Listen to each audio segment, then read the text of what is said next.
Welcome to Symposia Soundbites. I'm Andy Vance with Feedstuffs.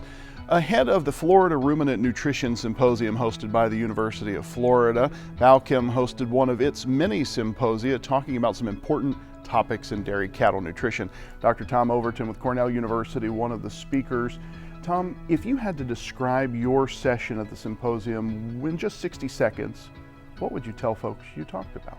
Yeah, so my talk was mostly focused on nutrition during the transition period, particularly relating to methyl nutrition, specifically with choline and methionine. And so, we reviewed the data relating to performance outcomes in transition cows for cows fed either choline or methionine, and again came to the conclusion that these are really different nutrients in the cow. When you're thinking like a nutritionist working a herd out in the field, what are some of the key things that you hope they learn and you'd like your research to get filtered out to them at the production end of the discussion on this topic?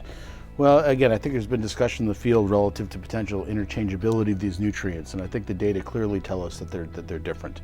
Choline certainly is important from liver fat metabolism standpoint. The data are very consistent there, as well as production outcomes over time. Methionine looks to be important from both an immune and oxidative metabolism standpoint, as well as overall metabolic functionality of the cow. So, and it certainly seems like there could be additivity of response to these two nutrients. So I think that's really the big thing is that there's some confusion out there relative to how interchangeable these nutrients really are. And when you're talking with nutritionists, and if you're saying, okay, here's some things I can draw from what I'm learning from those nutritionists, is one of those getting short shrift relative to the other, that you'd say, hey, you really need to go back and look at choline, for example? Oh, I think so, right? And I think, again, both nutrients, I think, merit attention in the transition cow.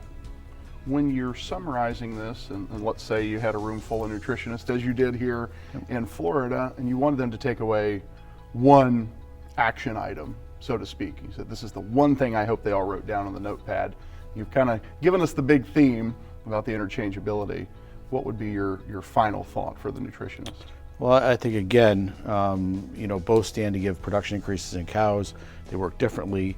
One thing that was also interesting in this symposium in particular was, and it wasn't my talk, but it was, focused on potential epigenetic effects of different nutrients, and that was really interesting.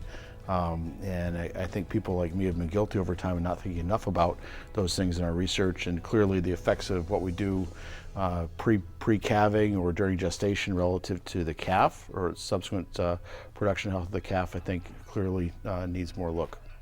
It's a great summary. Always enjoy your talks and appreciate your insights into some ways we can help these cows really live up to that genetic potential.